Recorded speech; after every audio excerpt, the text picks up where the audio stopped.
special welcome to our candidates. We have Jordan Reichter from the Animal Alliance Environment Voters Party, and Jordan, you could come and take a seat up here. And we have Joanne Roberts from the Green Party and Murray Rankin from the New Democratic Party. We do have regrets from John Rizzuti, whose calendar was already full.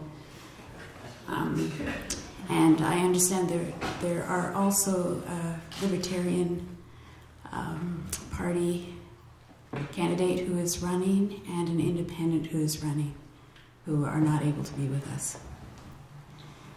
Well, I think that many of you know that Friends of Canadian Broadcasting has been in existence since the, late 60s or early 70s? When the CBC, mid-80s, when the CBC first started experiencing drastic cuts in its budget. You'll have an opportunity to pick up an information sheet that shows you the drastic decline in budgeting that they've experienced ever since then.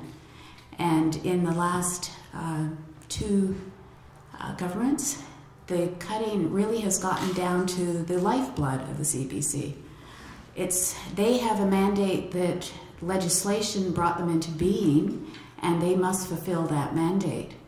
And they have an obligation to provide information about what's happening across the country, as well as to support Canadian heritage and culture, and to reach all parts of Canada in every format, which these days includes digital, but also television and radio.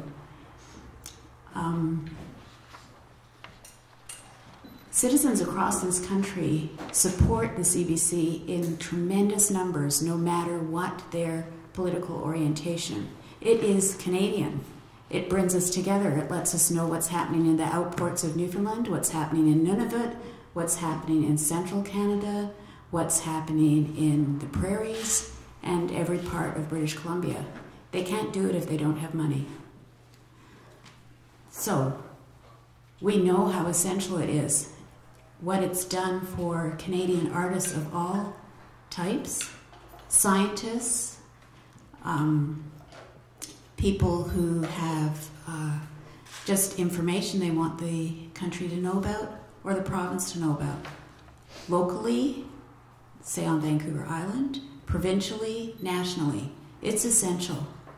So the lawn sign campaign that all of us have seen throughout every corner of this riding, but the petition in particular, which is what we're here about today, is to let our politicians know how important the CBC is and how we want that funding restored. So I'm really happy to introduce Ian Morrison, who is going to be emceeing the event, and I'm very happy to have everyone here, and especially the candidates. So let's go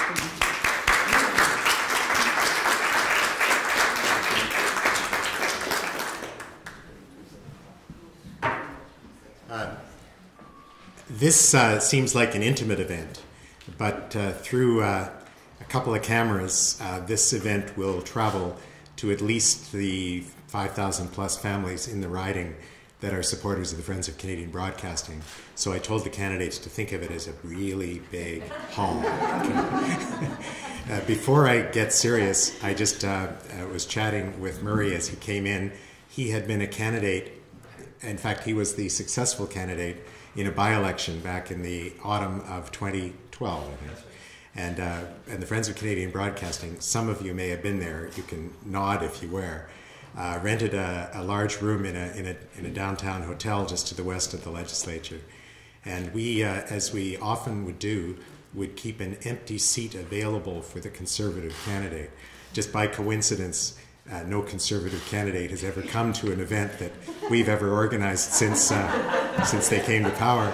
Anyway, the seat was empty, and a gentleman who claimed, and I don't disbelieve him, was a candidate for the Christian Heritage Party. He came and insisted on occupying the seat, even though we'd rented the hall we said it was for candidates of parties with representation in the House of Commons. That would cut you out, wouldn't it? And so he generally behaved after a while. And the rule was that you'd ask questions about public broadcasting. That's the reason we called the meeting. But at the end, because it's a by-election, if there are any questions on any other topic, just save them. And when we run out of questions, so finally after about an hour and a half, it was kind of a silence. I said, okay, I was doing this. I was the MC of the meeting. And so there are questions on any other topic. And of course, that billion-dollar sewer pipe issue came up. And the Liberal candidate said something funny about it, but I won't mention that. I will never forget what the Christian Heritage guy said. He said, I live up on the Saanich Peninsula, and I don't care about that sewer pipe because I use an outhouse. So you're going to get much higher quality today. So getting serious, I'm talking to the candidates rather than to you folks who've come out today. Much appreciate you coming out, as does Gillian and the other people on our organizing team. But I want to thank you, the three of you, for joining us today to discuss the We Vote CBC campaign. As you know, the campaign is sponsored by the Friends of Canadian Broadcasting, and we're a nonpartisan, we still call a spade, but a nonpartisan watchdog group for broadcasting issues, including public broadcasting. And we've sponsored meetings like this in other parts of the country during this election campaign. You couldn't really live in Victoria without seeing the We Vote CBC signs around. Last week, about 8 days ago, I attended a speech by the new Premier of Alberta, Rachel Notley, and her Chief of Staff, a non-political person, said he had been here recently for a meeting with the Premier of British Columbia. And he said, I saw your signs everywhere in Victoria. He was impressed. So you can't avoid seeing that this has been an ongoing campaign well before the writs of the general election were called. It's symbolic of the fact that support for national public broadcaster is particularly strong here in the city of Victoria.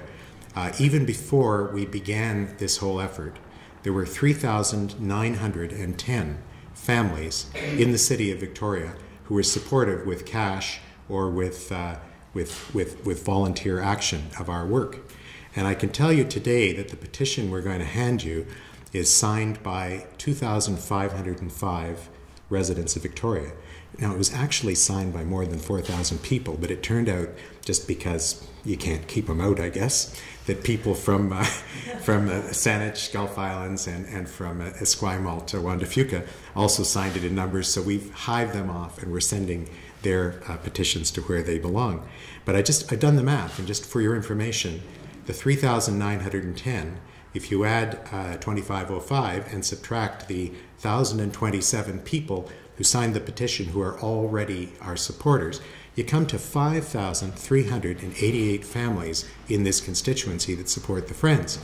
According to Canada Post, there are 41,000 deliverable addresses in the riding, so 13% of them are supporters of this organization. So that is by far the highest. Well, you should all just stand back and let me applaud you, because that's the highest level of support that our organization enjoys in any one of the 338 ridings in the Canadian Parliament. So voters have expressed their concern in a whole lot of ways. The people who've signed their name to the We Vote CBC campaign petition, they're showing that they want whoever their elected MP is to work to build the CBC, to make it stronger, rather than, as has been happening in the recent past, tearing it down. We think that behind every single person who signed this petition are dozens of people who regard the CBC as important to the fabric of Canada, as Gillian said. They're asking you to let them know where you stand on the future of the CBC as a voting issue. And Gillian, I'd like you now to help me by handing the candidates, each of them a copy of the bound version of the petition. So we have invited the candidates to receive this copy of the report And we want to thank you for taking the time to come today. And I'd just like to add, and this is just from the heart, it's not written down here, what you are doing is the highest calling in a democracy. And I think regardless of your politics and the politics of myself or anyone else in the room, we have to thank you for standing for public office. So and with that, I'll say thank you. I have proposed, and the candidates have not objected, that they would speak briefly to you in alphabetical order by party. So that would be that Jordan would go first, and then Joanne, and then Murray. So over to you, Jordan. Well, first of all, I want to say thank you for inviting me to be here. It is a great privilege and honor to be a part of both this election and to be receiving this petition today. The CBC is the heart of Canadian culture, and the people that work for it are the lifeblood of that culture. It represents diversity, it represents our thoughts, our ideals, and it represents the people of this country. And I think an idea of both a better way forward and also a reminder of the past as well that we have to always keep in sight. It's been the cornerstone of innovation in this country, and it's also been an important part of information dissemination as well. So for us to understand and disseminate world politics, cultural politics, politics, we need the CBC there. We need the intelligence of the people within the CBC, and we need leaders within it that empower the CBC. Unfortunately, globalization has taken its toll on the CBC as well, as including the Harper government. Globalization, of course, being the Americanization of cultures throughout the world, and Canada is also affected by that, and something that we need to protect ourselves from, because Canadian culture is worth protecting in its unique form and heritage. And moving forward, we need to remember who we are and why we are Canadian. But however, Harper's message is clear. He wants to disempower the CBC with these funding cuts until it cannot function any longer to meet the interests or the needs of Canadians. At that point, it's much easier for him to say it's time to dismantle it entirely. And that's what we have to not let happen. We have to fight that every step of the way. And we need to make sure that content continues to be locally produced. Because right now, as is happening with many other news broadcast stations across the country, is that you just get these stories that are mass produced for every area. And we need to keep content coming from local people producing about local issues on things that matter to people in our communities, so that we have it's a pulse of a community, the health of how aware it is of what's going on. So we also need to keep the CBC an impartial organization, and we need to make sure that the board and its leadership are impartial and competent, and not just biased or party-affiliated members who are pushing an agenda upon Canada and its people. And so my values aren't conservative, and I know a great many people in this country are not conservative, and I hope, and we cannot allow them to dictate what we know, what we understand, and what we learn about the future and the politics of this country. CBC is Canada's broadcast corporation, but even more so, it embodies and empowers Canada's basic culture. And I appreciate the great work of the Friends of Canadian Broadcasting to raise awareness of this issue and to demand greater funding, which I guarantee is something that every party in this room today is going to promote. And I myself would guarantee that we need to catch up to more progressive nations in promoting funding for the CBC, not only returning it to prior levels, but empowering it beyond that to levels that are up at the top of world standards. Thank you so much for being here, and thank you for all your work on this important issue.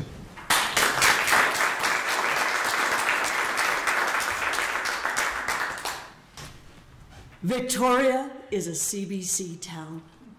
It really is. Ian, I am not surprised that the strongest support for Friends of Canadian Broadcasting is right here in Victoria, because this is a town that fought to have its CBC. It fought to make sure that there was a CBC station right here, not in Vancouver, telling us what was happening in Victoria. I'm very proud of Victoria for that. And it was my honor for 11 years to be part of your CBC here in Victoria. And I know my name is in here somewhere. It's like when you get the phone book. I was trying to find it. But I know it's here. But I want to thank Friends for something very, very important. Those of us who have worked at the CBC, I'm always tempted to say those of us who do work at the CBC, it's so fresh for me to not be an employee there. But for those of us who have worked at the CBC, we know what these cuts have done to the very fabric of the CBC. You know, I proudly wear my 20-year continuous service button, but I have worked off and on for the CBC for 37 years. I have seen my fair share of cuts.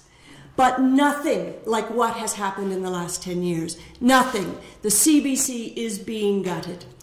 And I tried to fight that. I tried, first of all, by fighting it within the CBC. I was on the national executive of the Canada Media Guild so that we could, as an organization of employees, deal with management in how would these cuts be dealt with, and then trying to convince management to fight back, which they weren't willing to do. And then I went to the university, and for 3 months I taught a course on public broadcasting and where we stand in the world. And boy, we stand proud and tall. The CBC has won on more than one occasion the best public broadcaster in the world with the least amount of money. So it's not that we don't know how to get value for money. But then when I was told that I could no longer defend the CBC publicly as long as I worked there, I had a choice to make. I had a choice to make because I know that if we have another majority Conservative government, we will not have a CBC. It will be dismantled. So I made a very difficult decision for me. I left my job.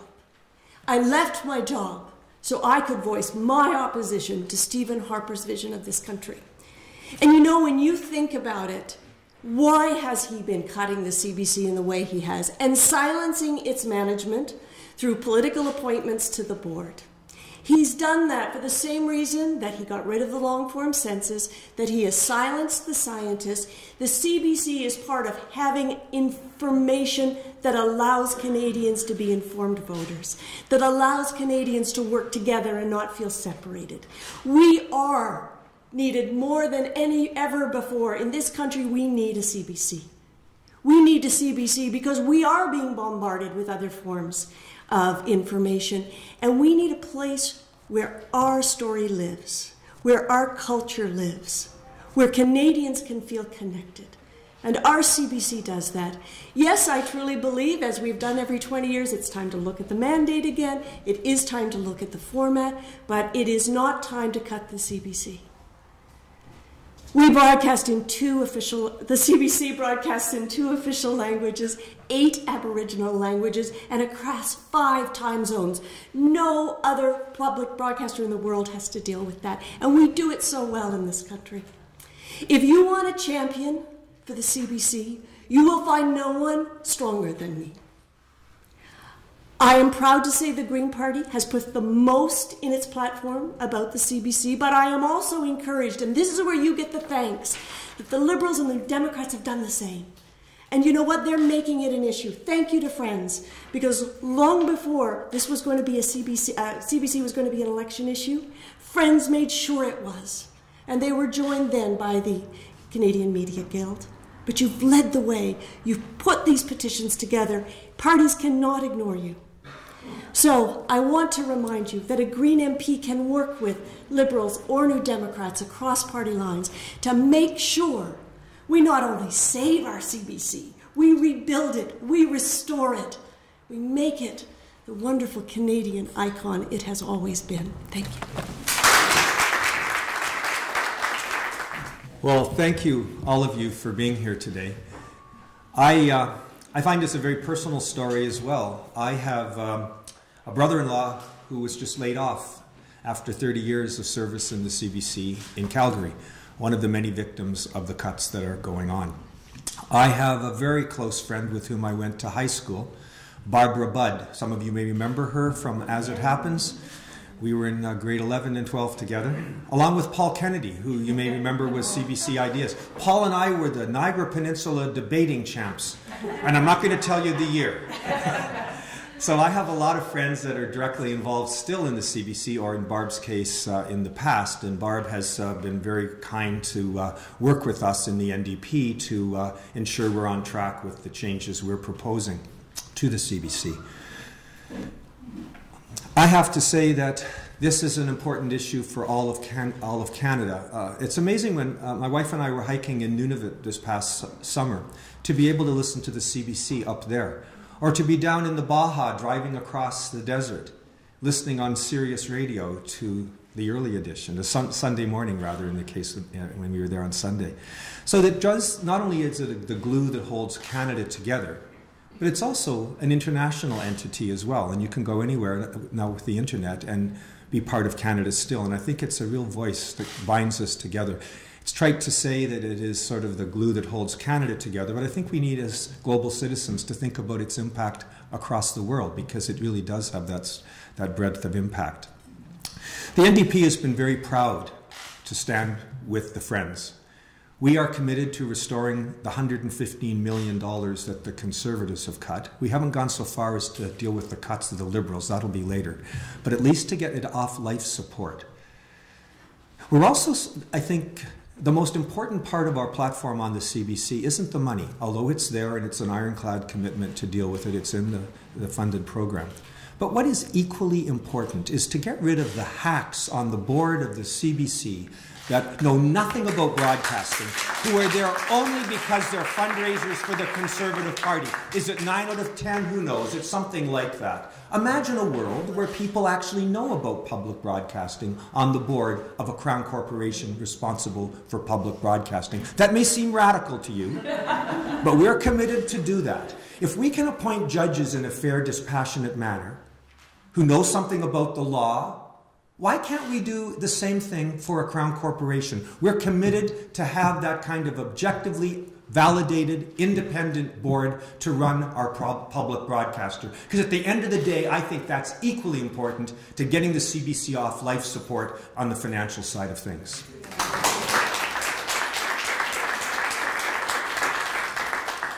This is an election issue. I salute the Friends for their effort in making it so. I salute my colleagues, all of whom I think agree that this is important, that we get on with it. But I would remind you that we are a few days away from, I hope, electing a new government. I want to be part of that government because it's only if we get a new government that we will do these things. We can talk about it in opposition until the cows come home. Who cares? This is about forming government, implementing the priorities of which this is very high on the list, and we only do that if we get more MPs than the other guys.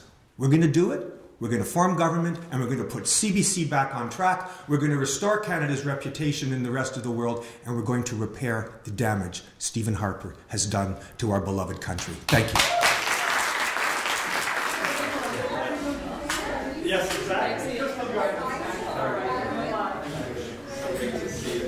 Yes, thank you for coming.